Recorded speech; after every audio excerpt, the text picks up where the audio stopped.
So,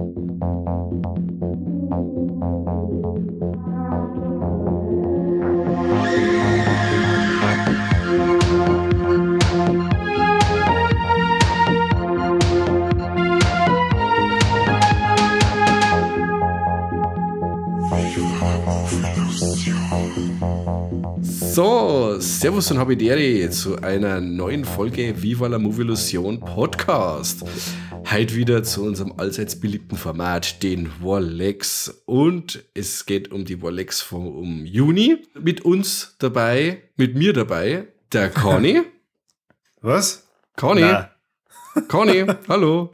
Ist er nicht da, Corby? Ist er nicht da? Nein, dem ist zu heiß. Boah, der liegt doch wieder irgendwo in irgendeinem Baby-Planschi und ranzelt umeinander, oder? Mit einem halben Bier. Oder drei. Ja, wird doch recht. Also Kim, als wenn es dir anders geht hat. Bei mir, ich habe hier direkt vor mir so wie nennt man das, Thermostat.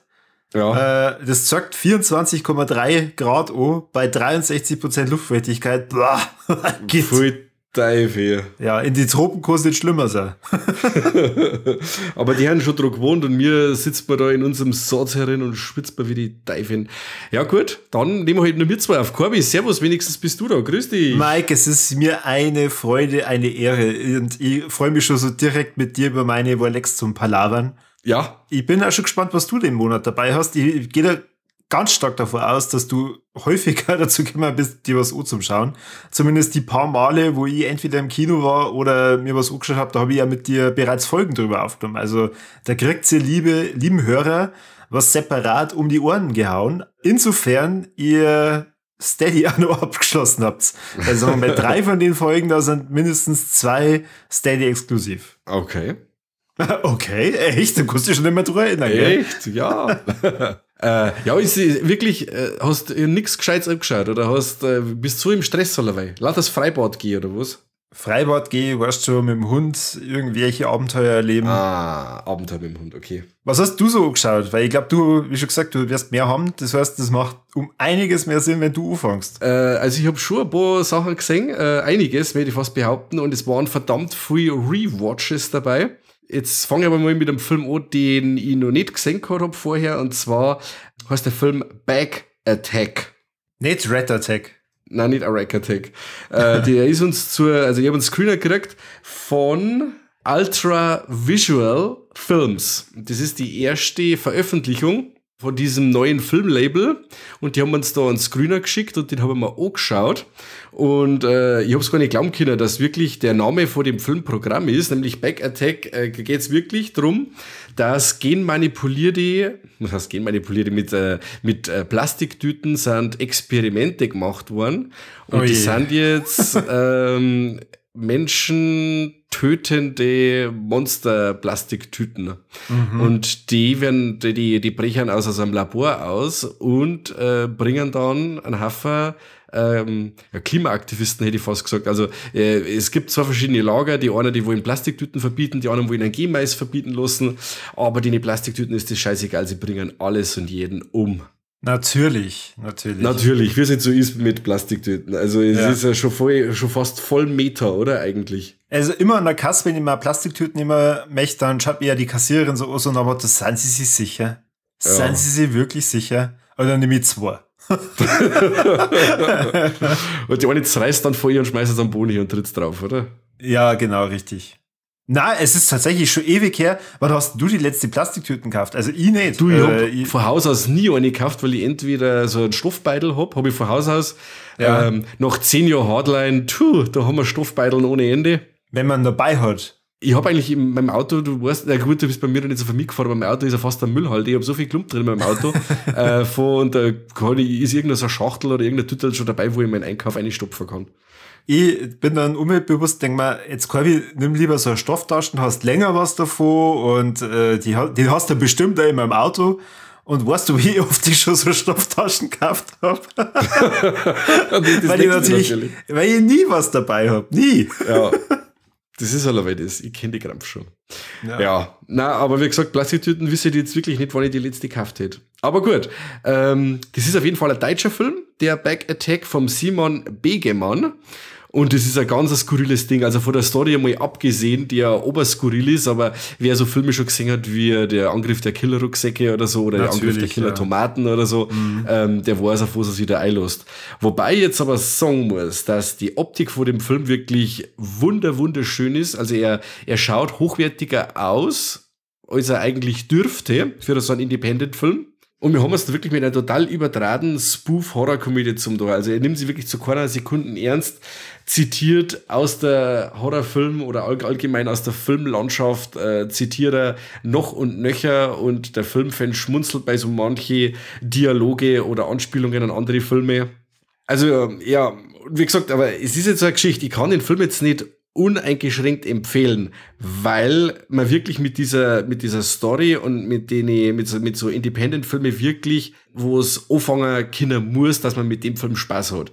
Also ich habe meinen Spaß gehabt mit dem Ding, aber wie gesagt, schaut euch vielleicht einmal den Trailer an oder sowas, weil man muss wirklich mit dem Humor umgehen können dann auch und Ding, also schaut euch das mal an, schaut euch einen Trailer an und wie gesagt, wenn ihr so ein Herz für Independent-Filme habt, schluckt's dazu. Splatter-technisch gibt's auch einiges zum Bieten, ich habe ja schon mal über den Film Slacks geredet, der hat ja auch eine ähnlich banane Prämisse. Da ist es halt auch so, dass man sagt, okay, wenn jetzt der mehr Splatter gehabt hätte für so einen Trash-Film, dann hätte das den natürlich voll aufwerten. Und Bagatech hat wirklich ein paar richtig coole, krasse Splatter-Einlagen drin, die wirklich ja überraschend real ausschauen und es matschen halt da in die Körper diese Plastiktüten rum. Also es ist wirklich ein stranges Ding, mit dem man wirklich Spaß haben kann, wenn man halt für groben Umfug was übrig hat. Okay. Und dafür sind wir ja unter anderem bekannt. Ja, schon. Also, wie gesagt, der Normaler sagt, na, schau ich niemals an. Und jeder, der wohl schon mal sagt, ja, mal so ein Ittenbach-Film oder so ein Timo Rose-Film oder irgendwie so, mag ich so Independent-Filme, dann soll er auf alle Fälle bei Bagatech mal reinschauen. Wie gesagt, der Film ist erschienen bei Ultra Visual Films und der kann auch da noch erworben werden auf DVD. Es gibt noch eine limitierte Erstauflage in so einer VHS-Box, die schon ausverkauft ist. Also, der Film hat schon einige Fans gefunden und vielleicht werdet ihr jetzt auch noch Fans. Schaut mal vorbei bei Ultra Visual Films bei Facebook und da könnt ihr den Film dann auch kaufen oder ihr schaut einfach bei Medienversand.at vorbei. Die haben eigentlich immer alles. Falls ihr Interesse habt. Aber du hast den Screen jetzt quasi nicht gesehen, oder? Ja, woher denn? Hab ich geschickt, oder? Echt? Ja. Na, du, habe ich dann tatsächlich nicht als sehenswert entweder anhand vom Namen wahrgenommen. Okay. Aber jetzt so, wie du das wieder mal erzählst, hätte ich tatsächlich Bock drauf, weißt du?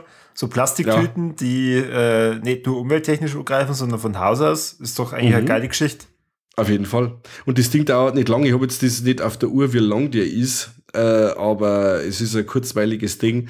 Und wie gesagt, wenn du mal richtig gestresst vor Arbeit heimkommst, dann schaust du den Film an und dann sagst, ja, war lustig. Okay, schön.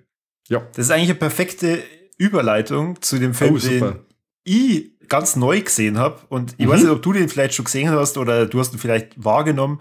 Ich habe mir Dungeons and Dragons Ehre unter Dieben angeschaut. Ah, okay. Habe ich auf der Uhr, aber leider noch nicht gesehen. Ich wollte mir den eigentlich unbedingt im Kino anschauen, aber ich glaube, mich hat dann der Kani irgendwie versetzt oder so. Irgendwas war da. Irgendwas mit dem Kani war da.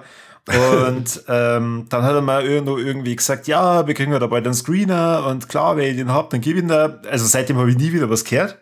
Und ich hab mir jetzt gedacht, jetzt warte ich noch mal, ich habe mir nicht selber auf Blu-ray gekauft und ich bereue diesen Kauf nicht. Glaube ich. Ich habe nämlich auch nur Gutes gehört. Also mir kommt es ein bisschen so vor wie Guardians of the Galaxy, nur bei Dungeons and Dragons, also so Mittelalter und Fantasy-Flair. Und ich habe wirklich wahnsinnig viel Spaß bei dem Ding gehabt. Also wer nicht weiß, wer da so mitspielt, Chris Pine, Michelle Rodriguez, die ich schon immer sehr gern sehe, dann der Justice Smith und natürlich Mike, du wirst gerne sagen, Gott sei Dank, geil, der Hugh Grant. Oh, ja, natürlich. Ja. Hugh Grant manchmal. Allzu viel möchte ich gar nicht über die Story erzählen, was bei mir meistens gar nichts heißt, weil ich ja dafür bekannt bin, dass ich 5 Minuten lang über die Handlung schwafel. Es geht um den Chris Pine, auch genannt Atkin. Und der Atkin, das ist ein ganz liebenswerter Dieb. Und man verfolgt mit, wie denn der geschnappt wurde, wie er dann wieder ausbricht und wie er dann sich rächen möchte. Und das auf eine sehr, sehr witzige und sympathische Art. Mehr möchte ich tatsächlich gar nicht zur Handlung sagen, weil mir ist das Ding, obwohl es nur 2 Stunden lang geht oder ein bisschen mehr wie 2 Stunden, ist mir das ewig vorgekommen. Also ich habe echt dann nochmal geschaut, weil ich dachte, seid das jetzt 4 Stunden oder was? Weil da so viel lustige Szenen kämmern, dass mir das irgendwie vorgekommen ist wie ein ganz langer Episodenfilm. Und ich habe wirklich total viel Spaß gehabt.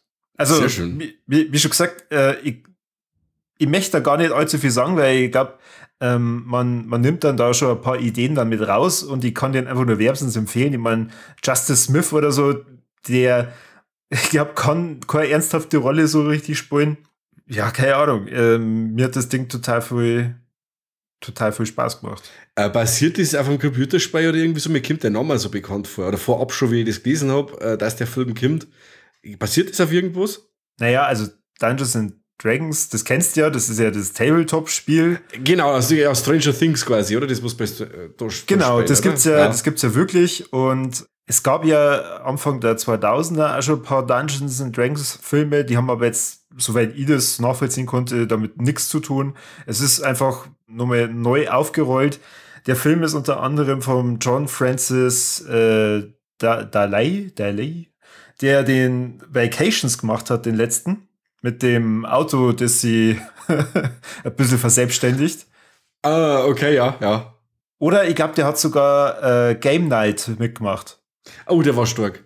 Und ungefähr so das Humorlevel kannst du eben da unter Dungeons and Dragons vorstellen. Also er nimmt sich absolut nie zu ernst. Die Anspielung auf, ob es jetzt irgendwie ein zusätzliches Videospiel war oder so, die wäre mir jetzt nicht bekannt. Also es hat er jetzt. Nein, dann kann es schon sein, dass dann verwechselt die das mit dem Tabletop-Spiel. Das kann schon sein, ja. Ja, ich meine, es gibt bestimmt irgendwelche Videospiele, die halt in diese Dungeons and Dragons Richtung gehen. Aber wie schon gesagt, ich kann jetzt da nicht direkt irgendwelche Referenzen dazu ziehen.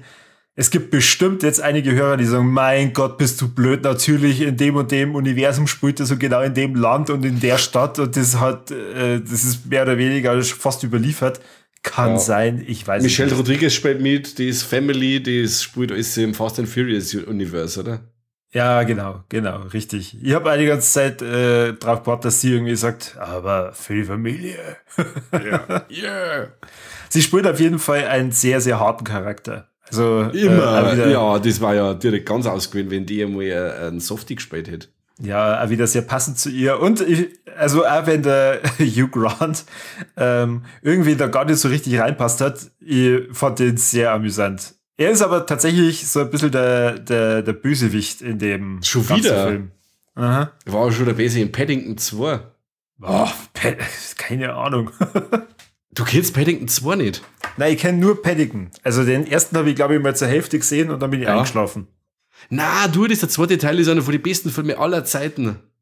Verarschst du mich jetzt oder meinst du das Nein, ernst? der zweite Teil ist dermaßen schön. Das ist ein herzerwärmender, menschenverbessernder Film, dass du wirklich sagst, ja, ich möchte nie mehr was anderes sehen wie Paddington 2. Menschenverbessernd? Ja, der macht aus dir einen besseren Menschen. Du hinterfragst manche Sachen in deinem Leben. Okay. Du sagst, du möchtest einfach nur noch besser werden. Du möchtest nur noch besser werden. Du möchtest so sein wie Paddington. Du möchtest andere Leute, möchtest du das Leben schöner machen und bunter. Oh, krass. Hast du Ding nicht gesehen? Ich habe erst vor kurzem, gut, über den wollte ich jetzt eigentlich nicht reden, aber The Unbearable Weight of Massive Talent habe ich gesehen mit dem Nicolas Cage.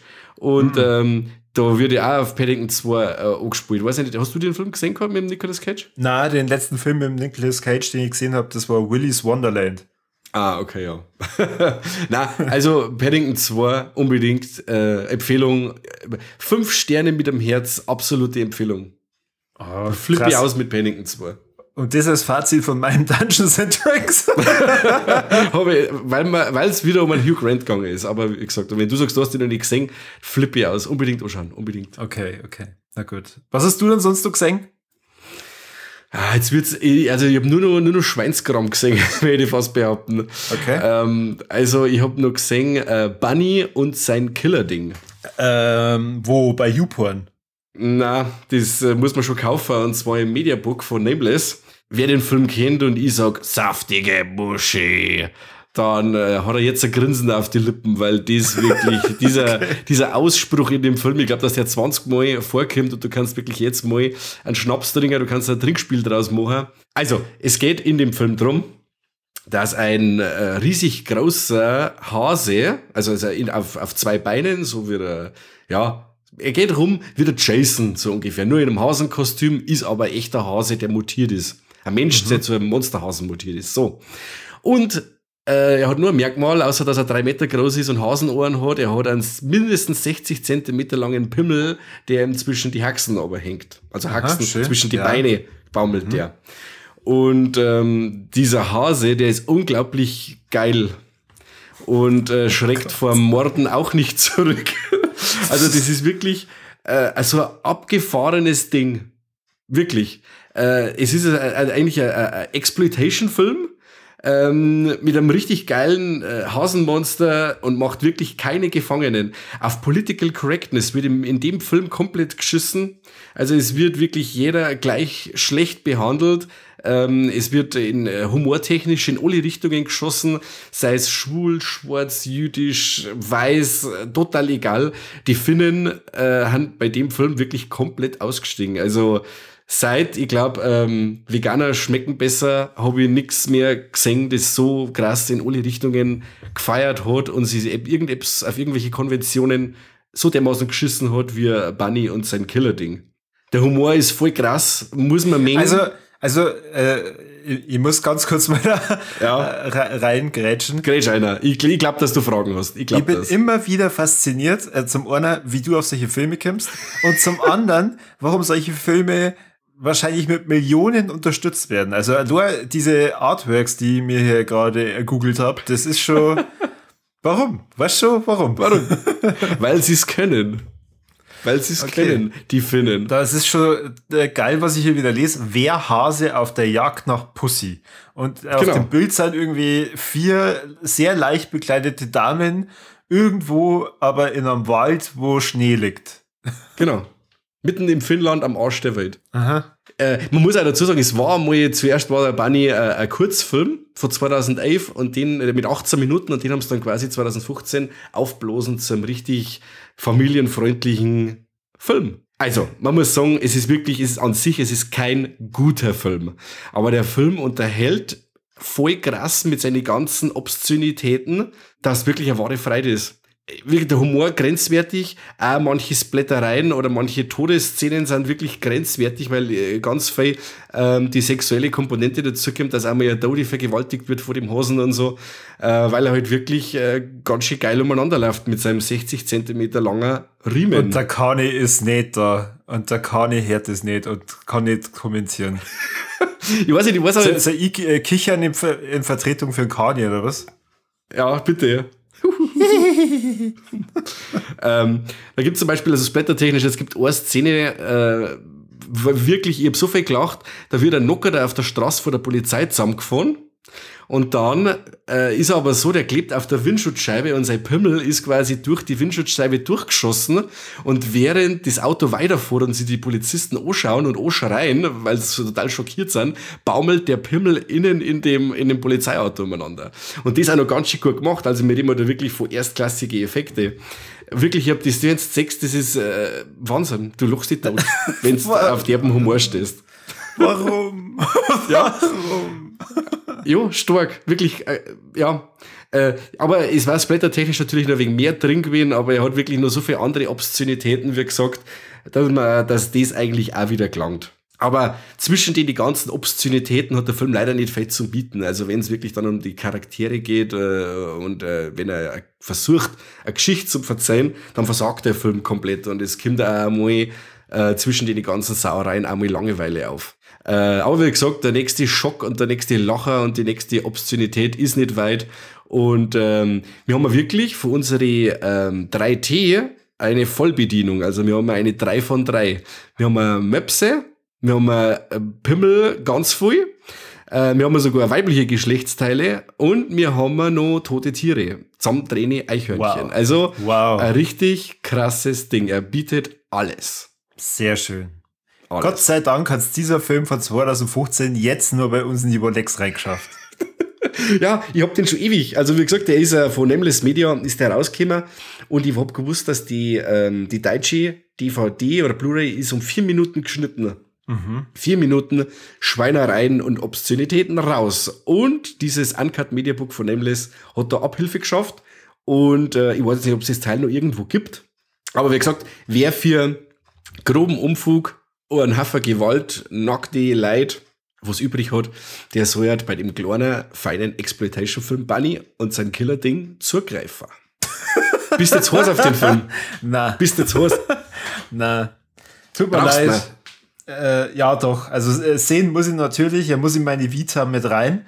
Das, weißt du, wenn wir in der nächsten Diskussion sind, wo es dann irgendwie darum geht, was ist so der beste Film der letzten 15 Jahre, dass wir dann auf jeden Fall Ding nur Bunny, die Killer Thing, mit reinwerfen können. Auf alle Fälle, er gehört auf jeden Fall einmal irgendwie lobend erwähnt. Ja, sehr schön. Und ich mag das. Ich mag das, wenn Filme so frei von der Leber weg alles machen und auf alles scheißen. Finde ich gut. Das ist fast wie in die 80er. Aber es ist doch eigentlich schon interessant, oder? Also bei den Finnen ist es anscheinend so oder so immer gang und gäbe, dass man da alles Mögliche machen kann. Ja, ja. Also wenn ich jetzt da an The Trip denke oder an, was habe ich vor kurzem erst gesehen, Sisu, das ist ja, auch genau. Ganz schön explizit. Stimmt. Ja, vielleicht kommt da bald noch mehr. Es war auf alle Fälle cool, weil die gut abliefern. Wie gesagt, ich habe jetzt Sisu zwar noch nicht gesehen, habe nur Gutes gehört, aber ja, mehr von den Filmen bitte. Nicht nur guten Grindcore machen, sondern auch noch gute Filme. Mhm. Cool. Wie schaut's bei dir aus? Was hast du Exploitatives gesehen? Also das ist eine gemeine Frage schon mal. Das kann ich jetzt eigentlich eher was Gegenteiligen beantworten. Mir ist tatsächlich kurz bevor wir angefangen haben, die Rolex aufzunehmen, nur eingefallen. Ich habe ja eigentlich schon mit was angefangen, was so auf jeden Fall mein Highlight wird. Es kann ja gut sein, dass ich in der nächsten Folge Rolex dann nochmal drüber rede, aber ich habe schon eine Folge gesehen und zwar von der neuen Staffel. Na, weißt das? Oh, lass mich überlegen. Keine Ahnung. Netflix? Tyler Rake. Na, keine Ahnung. Black Mirror. Oh, ja, stimmt, natürlich. Mei, wenn sie. Ja. Oh, schlecht. Und was sagst? Ich hab schon seit längerem meine Frau auch mit für diese Serie begeistern können, weil ich glaube, ich habe schon sehr, sehr oft in unserem Podcast ja erwähnt. Meistens aber nur in Bezug auf irgendwelche Kurzfilme. Weil du meinst, dass gute Filme besser warten, wenn es kürzer warten, wie eine Folge Black Mirror. Ja, genau. Um meine Frau zu zitieren, die sagt meistens, die besten Black Mirror-Folgen sind die, wo man erst einmal ein paar Sekunden lang braucht, um das zu verarbeiten und dann einfach danach da sitzt und dann sagt, krass. Und das hat auch schon wieder die erste Folge von der Staffel 6 geschafft. Joan is awful. Arschvoll. Mit unter anderem der Selma Hayek, die in einem, also für alle, die sie nicht spoilern lassen wollen, die hören jetzt kurz mal weg für 20 Sekunden, die in einem Multiversum spielt. Also es ist eine Multiversum-Folge und ich war wirklich extrem begeistert, allein schon wieder, wie sie es inszeniert haben, wie sie es umgesetzt haben. Dann diese verschiedenen Ebenen, obwohl du 20 Minuten lang schon schaust, weißt du nicht, in welche Richtung geht's eigentlich. Und ich hab's total gefeiert. Und es war wirklich so, erste Folge, ein paar Sekunden, keiner sagt was, und dann, krass. Und so ging es uns halt bei Black Mirror schon ganz oft. Also eine von meinen Lieblingsfolgen ist die, wo so ein Familienvater, der nicht so ganz weiß, ob es liebestechnisch bei ihm in der Beziehung weitergeht, mit einem Kumpel in ein Videospiel sich einklingt. Und dann spielen die so einen Street Fighter-Verschnitt und sein Kumpel spielt eine Frau und er halt einen Typen. Und es ist so realistisch durch diese ganz neuen Konsolen, die haben, dass die halt da drin sogar Sex haben können miteinander. Und dann ist halt, also da kann ich und will ja gar nicht mehr dazu sagen, schaut es euch wenn dann wenn euch interessiert, wie es halt dann ausgeht. Es ist auf jeden Fall immer so, jede Folge hat was mit einer neuen Technologie zu tun und was könnte in dieser Welt passieren, wenn es diese Technologie gäbe. Und da gibt es schon ganz, ganz viele verrückte und coole Technologien, wo ich ja der Überzeugung bin, dass es das ein oder andere bald mal gibt. Also ich meine, jetzt vor kurzem ist ja auch von Apple die Vision Pro vorgestellt worden. Weißt du, ob du das gesehen hast? Na. Das ist im Prinzip eine Art VR-Brille. Apple will aber da ein bisschen einen neuen Begriff etablieren. Ich glaube, irgendwie räumliche Virtualität oder so. Und das ist im Prinzip so eine Brille, wie du es auch vielleicht schon von der PlayStation kennst, aber die projizieren deine Augen nach außen und filmen das vor dir alles ab, damit die halt praktisch ihre Apps und alles in diese echte Welt integrieren können. Also für dir kommt es so vor, als hättest du eine ganz normale Brille auf und kannst da überall deine Apps aufrufen, auf FaceTime und sowas. Die projizieren dann auch einen virtuellen Avatar von dir als Gesicht für das Gegenüber, das wird dir FaceTimed. Und also ich habe mir diese Präsentation angeschaut und ich habe die ganze Zeit gedacht, da wird doch unten gleich irgendwie aufploppen, das sind keine echten Aufnahmen. Und an dem gleichen Tag, glaube ich, wo die das veröffentlicht haben, haben sie aber auch an die Presse für eine halbe Stunde diese Brillen ausgeben und die haben das alle probieren und bestätigen können. Und du kannst unter anderem so 3D-Aufnahmen machen, also 3D-Filmaufnahmen und das kommt dir dann wirklich so vor, als wenn das deine Erinnerung wäre, die du ablaufen lassen kannst. Okay, Wahnsinn. Also das dauert 8 Minuten oder so, da kannst du reinschauen, du steuerst alles Ganze per Augen, per Infrarot werden die kleinsten Bewegungen von deinen Finger gescannt, sodass du ganz bequem auf der Couch sitzen kannst und trotzdem dann da durchscrollen kannst und alles. Das ist schon gruselig, oder? Absolut irre, absolut irre. Und bei Black Mirror gibt es ja auch eine Folge, wo die in ihre Augen was implantieren haben, danke, wo sie ja auch alles filmen können und das können sie ja auf dem Bildschirm dann wieder abspulen. Oder vom inneren Auge, wo sie dann von oben so das Bewerbungsgespräch analysieren beim Essen. Und ja, da glaube ich auch dran, dass das irgendwann einmal gibt. Black Mirror, wie sagen wir dann immer, wenn irgendwas rauskommt, so in der Richtung, dann sagen wir, Black Mirror hat es schon gesagt, dass so kommt. Ja.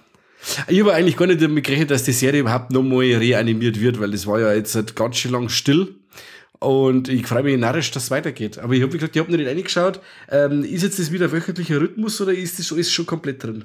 Ich glaube, dass ich gesehen habe, es ist schon alles komplett drin. Also wir hätten mit der zweiten Folge ja schon anfangen können, aber dann ist es zeitlich uns leider nicht mehr ausgegangen. Aber ich freue mich auch schon sehr auf die Staffel, weil es gibt unter anderem auch eine Folge mit dem Aaron Paul, der den Jesse in Breaking Bad gespielt hat. Ach, genau. Und ja, allein schon die erste Folge, die war wieder so überzeugend und geil. Das ist für mich wahre Kurzgeschichtenkunst. Obwohl, ich glaube, das kann man gar nicht mehr als Kurzgeschichte dann betiteln, aber ich finde es einfach total cool.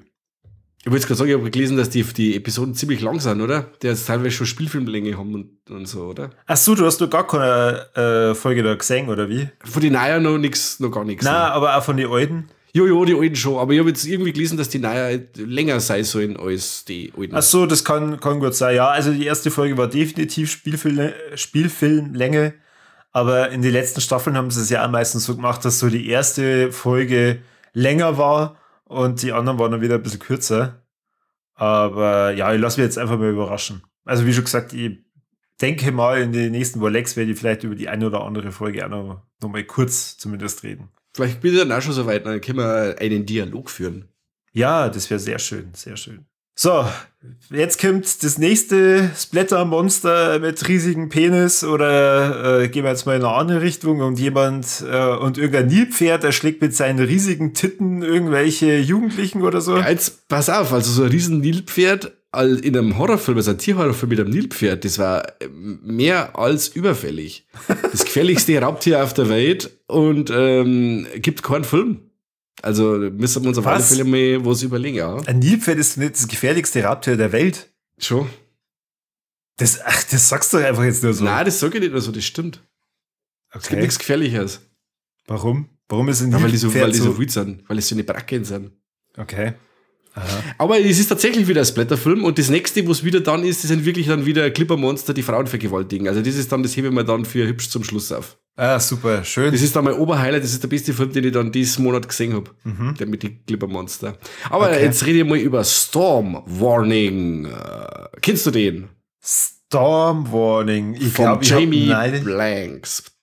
Aber irgendwie, irgendwas klingelt. Ja, verzeih mal.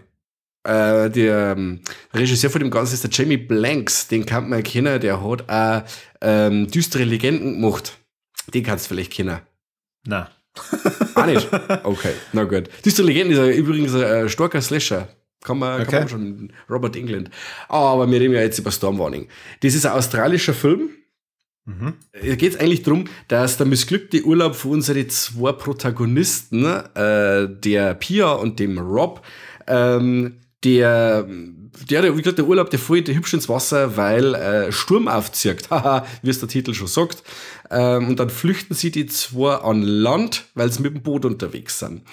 Und sie streunen dann so durchs Schilf und kommen zu einem Haus. Und das Haus, das ist recht hübsch verwahrlost und liegt ein Haufen Klumpen umeinander und schaut jetzt auch zuerst gar nicht so bewohnt aus. Sie suchen den Unterschlupf vorm Drecksweder. Aber was sich da halt raussteht, dass in diesem Anwesen eine richtig asoziale, fast schon inzestiöse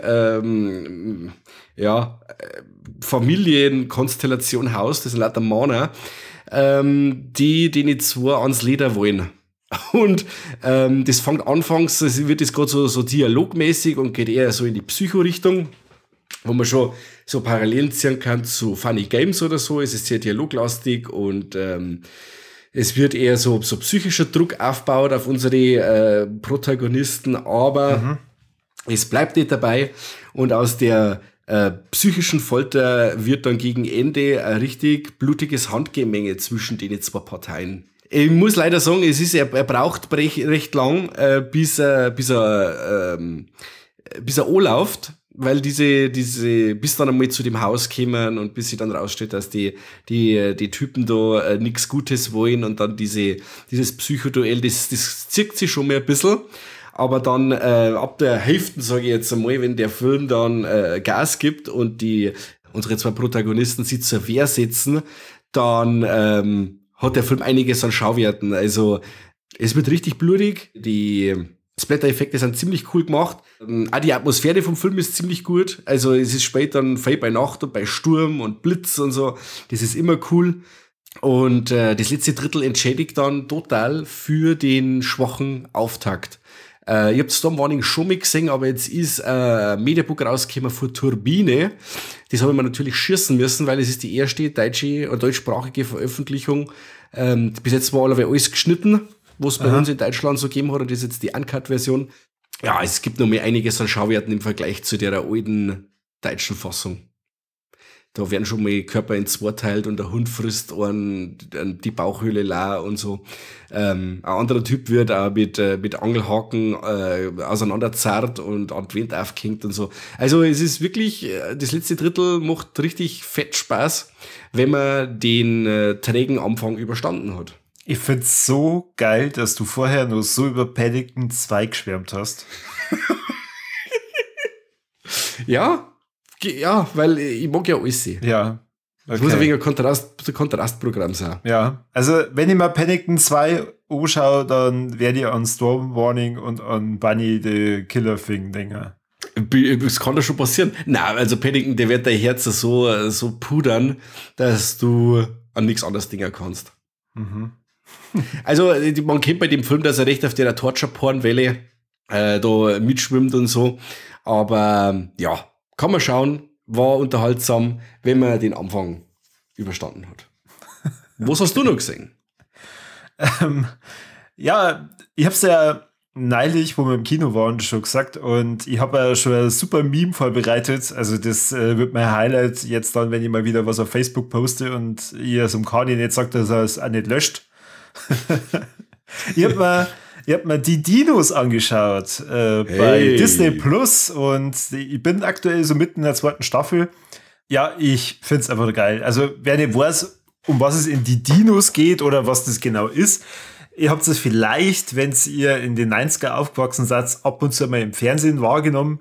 Es sind riesige Ganzkörperpuppen, Dinosaurier, und die leben in einer, gar nicht so uns weit entfernten Gesellschaft. Also das ist eine ganz normale Welt, wo die arbeiten gehen, die Dinos, und ihre Familien haben, und da kämpfen die halt so ein bisschen mit dieser Zivilisation und mit ganz normalen alltäglichen Problemen, und so alltäglich, dass es halt mal um Drogen geht oder um irgendwie Sexismus, um Frauen, die nicht arbeiten gehen und lauter solche Geschichten. Und sagen wir eigentlich, ich habe bis jetzt keine einzige Folge gesehen, wo ich mir gedacht habe, ja, das ist wirklich kindgerecht. Also das ist sehr eindeutig an Erwachsene gerichtet.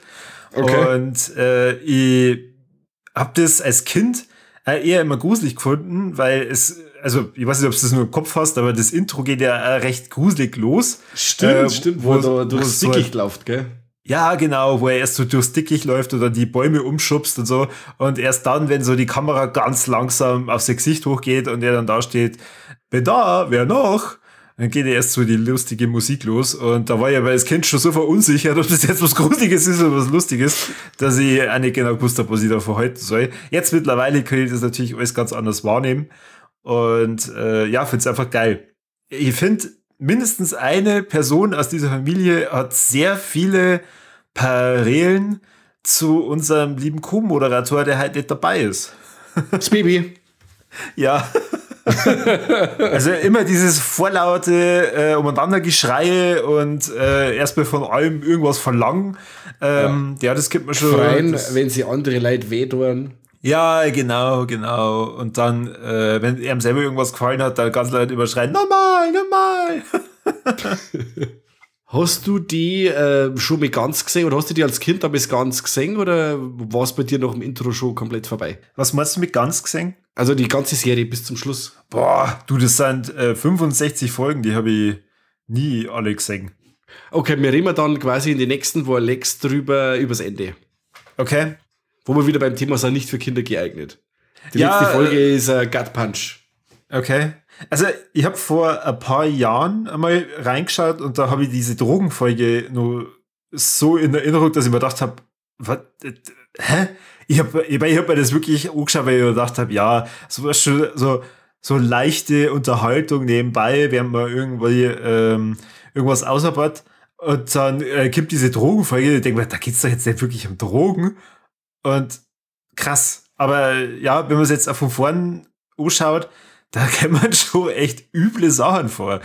Die eine Folge, wo es darum geht, dass alle über 70 von der Klippe runtergeschmissen werden und dann, das ist auch die Folge, wo die Oma überhaupt eingeführt wird. Die bleibt dann aber dann, oder? Ja, genau. Das ist ja fast wie bei Midsommar. Oder auch, wo es alle Dinos so ein bisschen diskriminieren, die halt kein Fleisch fressen, sondern Pflanzenfresser sind und die alle dargestellt werden wie so richtige Hippies. Und das ist, also ich find's echt genial. Und man muss ja auch sagen, das ist ja keine Zeichentrickserie, es ist ja wirklich Ganzkörperpuppen, Realverfilmung. Und boah, stell dir mal vor, das dann heutzutage nur irgendjemand versuchen nachzutragen, was das Geld kosten hat. Ja, kann ich mir schon verstehen. Und also diese Puppen, ich habe vorhin ein bisschen bei Wikipedia geschaut, die sind ja teilweise auch animatronisch oder auch das ganze Fressen von denen, also diese kleineren Puppen, da passt ja auch kein Mensch rein oder so. Ja. Das ist ja auch hauptsächlich alles animatronisch. Ja, wie schon gesagt, ich glaube, wenn du das heutzutage nochmal versuchst fortzusetzen oder da eine neue Staffel zu machen, was das als Geld kosten hat und ob das dann auch nochmal so zirkt, das war halt dann auch die Frage. Sechs ist ja bei der dunkle Kristall, oder? Ja. Da gibt es ja so ein, ich glaube Disney Plus war das oder war das Netflix? Nein, Netflix. Ja, weiß ich nicht. Netflix, da gibt es ja, sie waren doch auch rein mit Puppen gemacht, gell? Ja. Genau. Ja, also das habe ich auch komplett gesehen, fand ich sehr, sehr beeindruckend, sehr geil umgesetzt, aber ich kann es auch verstehen, dass das nicht mehr weitergeführt wird. Weil es einfach mir persönlich auch zu lang war. Mir persönlich haben es da die Handlung zu lang gestreckt. Jetzt bei die Dinos bin ich nach wie vor immer nur sehr gut unterhalten. Also ich weiß auch schon, dass die Serie hauptsächlich deswegen abgesetzt worden ist, weil sie eben so kritisch war. und das halt zum Beispiel auch Walt Disney, die ja die Serie unter anderem mitproduziert haben, einfach dann nicht mehr wollten. Okay. Hast jetzt du wahrscheinlich gar nicht gewusst? Na, habe ich nicht gewusst. Ja. Aber Disney geht oftmals mit ihren Sachen wegen seltsam um, oder? Ja, das schon. Aber umso seltsamer ist es halt dann, wenn man sich mal anschaut bei Disney Plus, was die da für Sachen dann trotzdem reinstellen. Ich möchte wissen, wie viele Kinder aus Versehen schon auf irgendwelche blutrünstigen Horrorstreifen gekommen sind. Nein, das glaube ich nicht, weil die Eltern schauen ja doch auch hin und wieder. Also mein Bruder hat jetzt nicht zufälligerweise Barbarian anschauen und es sollte aber eigentlich Jurassic World, die Animationsserie anschauen. Aha, ja. Was würdest du sagen, wenn dein Kind die Dinos guckt?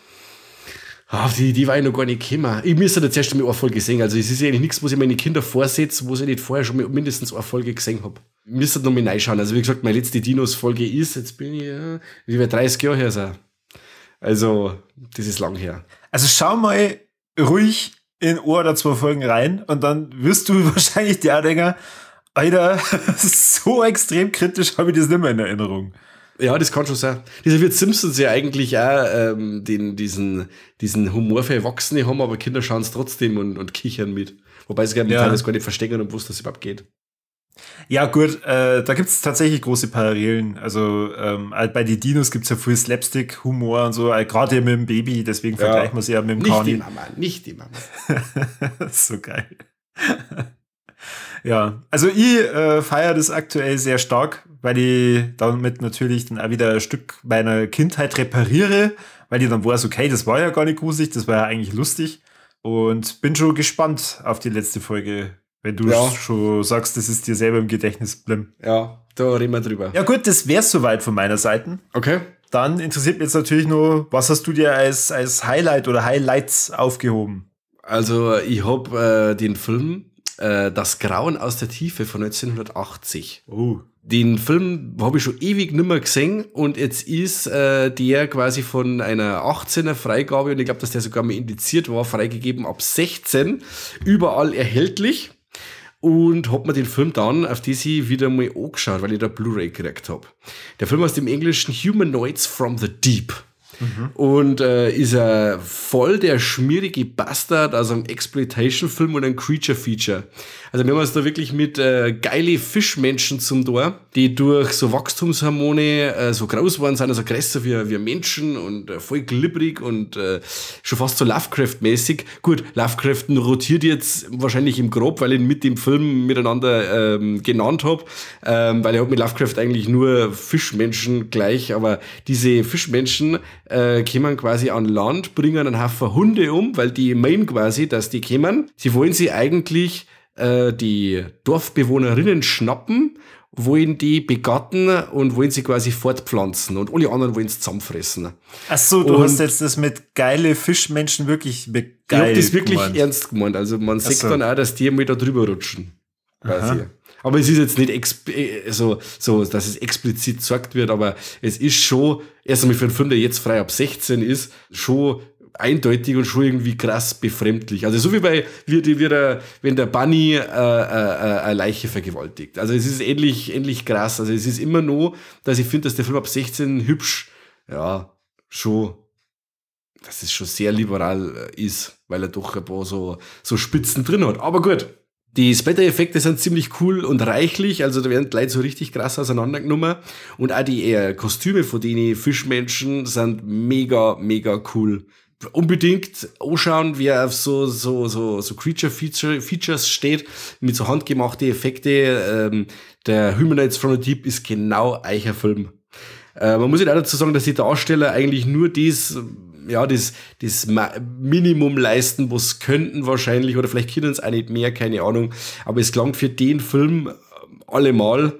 Und es gibt aber einen Haufen nackte Tatsachen zu bestaunen. Also da geizt der Film auf alle Fälle nicht. Wir haben ja wieder einen Haufen nackte, sehr ansehnliche Mädels. Ich weiß nicht, ich glaube, das war so, dass bei der ersten Schnittfassung von dem Film einiges weniger Nacktheit und Gewalt drin war. und dann hat sie nochmal ein zweiter Regisseur an den Film gesetzt und hat noch einiges nachgedreht und jetzt sind da um einiges mehr Gewaltszenen und Schweinskram-Szenen reingekommen, die der Urregisseur oder Regisseurin, die Barbara Peters, eigentlich vorgesehen gehabt hat. Und die war dann sehr überrascht, dass der Film dann auf einmal so krass ist und sie von manchen Szenen eigentlich gar nichts gewusst hat. Die ist als kleiner Trivia-Fact. Aha. Die Atmosphäre ist cool, also es ist jetzt so typisch 80er. Das ist ein Film, den tue ich rein und der nimmt mich. Der nimmt mich wieder so mit diesem 80er-Sleaze und mit dem ganzen Schmierlappenklump und dann liege ich auf der Couch und da geht's mir einfach gut. Das Pacing von dem Film ist super flott, also für seine 80 Minuten oder was er dauert, die rennen gerade so durch, weil er wirklich so viele Schauplätze hat da in dem Fischerörtchen und im Sumpf und dann die Party am Schluss, wo das große Gemetzel ist. Ja, Pacing toll. Und wie gesagt, durch das, dass da wirklich so viele Schauwerte zum Sehen sind, ist der Unterhaltungsfaktor, wenn man auf so Filme steht, extrem hoch. Also wirklich, man muss halt grenzwertig mengen, dass man halt mit dem Film ein wenig was anfangen kann. Es ist bei dem Film, wie bei Bunny, schön, dass man einfach frei und wo alle Konventionen einen Film machen kann und einfach tut, was man mag. Und das finde ich bei so Filmen einfach geil. Viele Leute haben mit den Filmen heutzutage Probleme, weil sie sagen, ja, Political Correctness und manche Sachen tut man heute nicht mehr. Aber wenn man es heute nicht mehr tut, okay, aber es war mal eine Zeit, da hat man es da auch dürfen.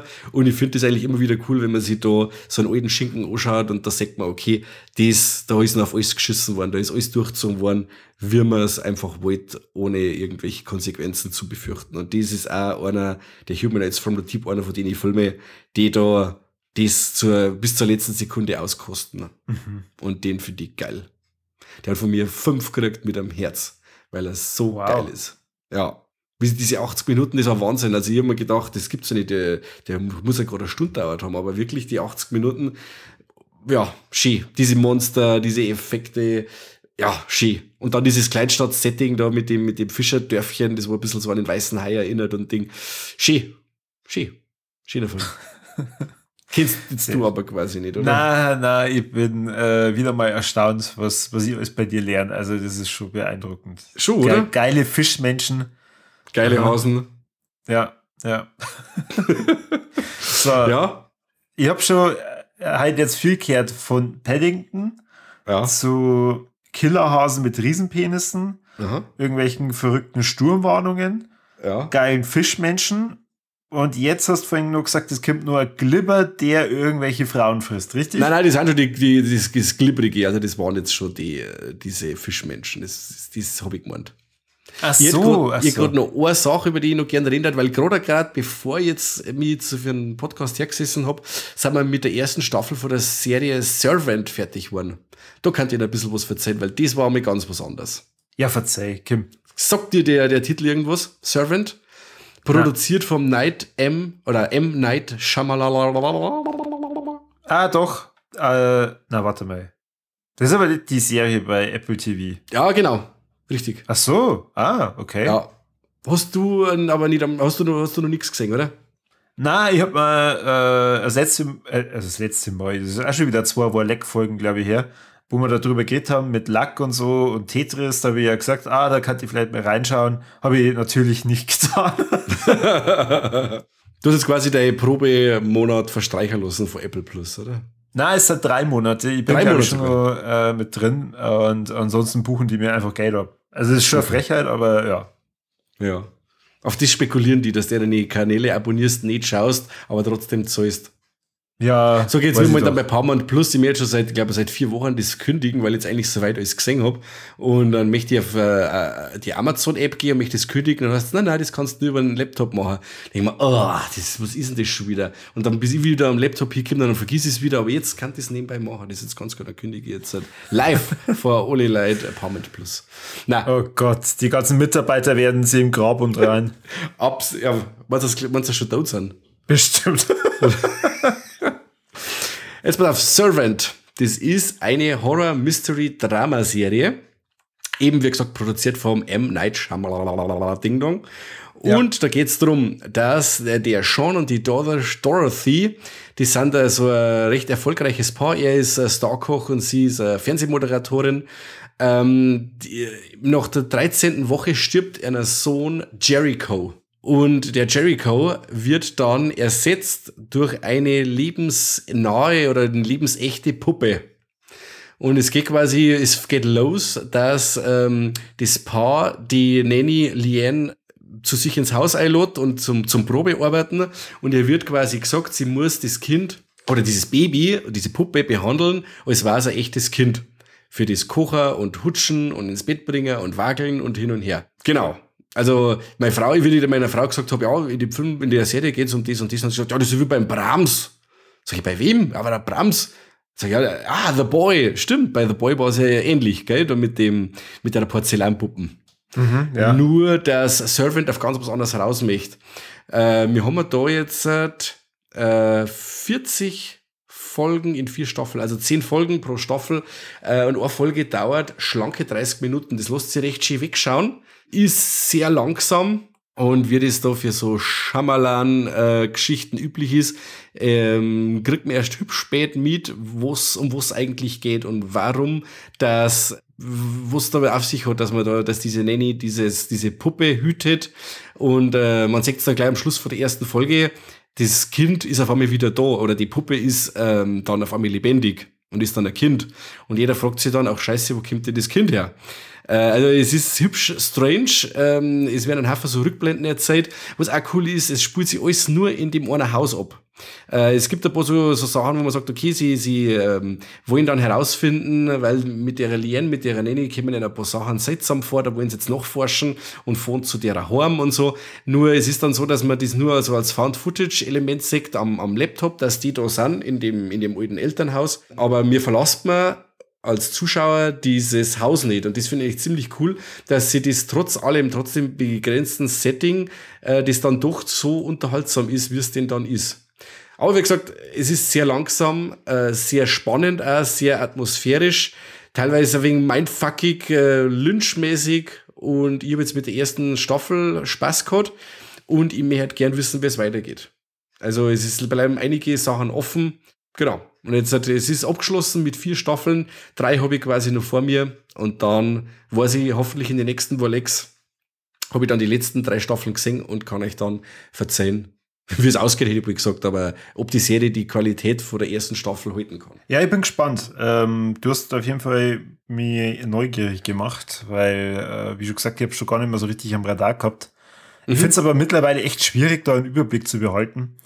Weil, wenn es dann schon mal vor dem Fernseher sitzt und nicht gerade eine Blu-ray oder so reinwirfst, wo gehst du dann zuerst hin? Netflix, Prime, Disney Plus. Ich bin tatsächlich auch sehr, sehr früh auf YouTube unterwegs.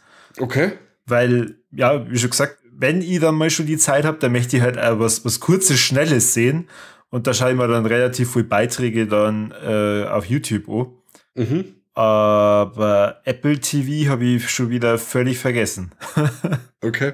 Na, also YouTube ist so eine Geschichte, da greife ich eigentlich nie drauf zu. Extra mal, dass ich mit die Bulldog-Video anschaue, dass wir Zähne putzen können oder sowas. Aber sonst... oder du schaust dir die Viva la Movilusion-Folgen natürlich bei YouTube an. Na, lieg halt da wenigstens einfach. Mein ja, Gott. Okay. Natürlich schauen wir die Folgen an. Natürlich. Ja. Das müsst ihr übrigens auch alle da draußen, wenn's das Herz. Also, wenn wir da schon kurz drüber reden, mich das echt interessieren von den Leuten, die auf YouTube unterwegs sind. Wie findet ihr in letzter Zeit den neuen Aufbau von die Folgen mit den Kapiteln? Weil ich mir die Mühe mache und für jedes Kapitel ein extra Bild erstelle, dass man, wenn man zum Beispiel langen Dialogen zuhört und sie dann denkt, über was reden die jetzt gleich nochmal, dazu nochmal ein Bild dann hat, wo dann einfach der Titel mit drin steht. Gebt so bitte in die Kommentare Rückmeldung, was ihr da verhaltet, weil sonst könnt ihr mir das ersparen. Ja cool, da muss ich direkt selber mal reinschauen. Aber jetzt habt ihr das gehört, da kann ich, macht es einen Haufen Mühe, schaut es euch an, fix. Und wenn ihr schon dabei seid, dann geht's auf Steady, macht ein Abo, das ist immer gut. Genau. Das bringt uns weiter, das bringt euch weiter und wenn uns alle geholfen ist, warum sollte man es dann nicht tun? Ja, Glocken drücken natürlich. Wahre Worte. Und nehmt euch bitte auch mal die Zeit, wenn es irgendwo, weiß nicht, wie die ganzen Podcatchers da heißen, da Apple gibt's dann so einen, sag's, Corby, Apple Podcast oder was weiß ich. Apple Egal, Podcast, wo's uns Herz, macht euch die Mühe oder dort ist uns den gefallen und bewertet uns einfach, weil uns das ganz schön viel bringt. Ich habe jetzt letztes Mal mit ein paar Leuten geredet, die uns hören, aber sagen, ja, habt ihr uns bewertet? Nein, das weiß ich gar nicht, dass das geht. Ja, Freunde, macht euch das mal die Mühe bitte, das ist cool, das bringt uns weiter. Ja, und das bringt uns wirklich weiter. Also wir waren vor kurzem bei den Apple Charts auf Platz 8. Wahnsinn. Und von unserem, ich glaube, es war Filmreviews, aber auch bei TV und Film. Und da möchte ich schon mal ein herzliches Dankeschön sagen. Aber leider geht noch mehr. Ja, erst einmal der 8. Platz bei Apple und dann die ganze Welt. Natürlich. Ja gut, Mike, es war wieder mal eine wunderbare Folge. Vielen Dank für diese ganzen Tipps. Ich habe mir natürlich Pelican 2 aufgeschrieben. Bei den anderen habe ich leider die Titel nicht mehr. Du musst da sowieso Markierungen setzen, dann fällt dir die Filmtitel alle wieder ein. Ja, und wahrscheinlich, sobald ich dann die ersten Bilder hinzufüge und dann wieder zensiere, dann denke ich mir, schaue ich vielleicht doch rein. Stimmt, das kann bei manchen Battle schon wegen explizit werden. Ja, schau mir rein, Kobi, vielleicht hast du Spaß. Oder hau da wieder mal einen Klassiker rein. Mach ich. Ja, dann vielen Dank fürs Zuhören und bis zum nächsten Mal beim besten Podcast der Welt. Danke fürs Zuhören. Servus und Habidere. Und ich hoffe, der Kane ist beim nächsten Mal wieder dabei. Und wenn du das hörst und spülst die mit deinen Zähnen im kühlen Wasser, du hast genau das Richtige gemacht. Servus und für euch. Wirklich. Bei mir sind es jetzt schon 24,7 Grad. Wow, ich hab gut, dass ich da kein Thermometer habe. Mir rinnt der Schwitz über den Bugel. Schön. Dann bis zum nächsten Mal. Ciao. Servus.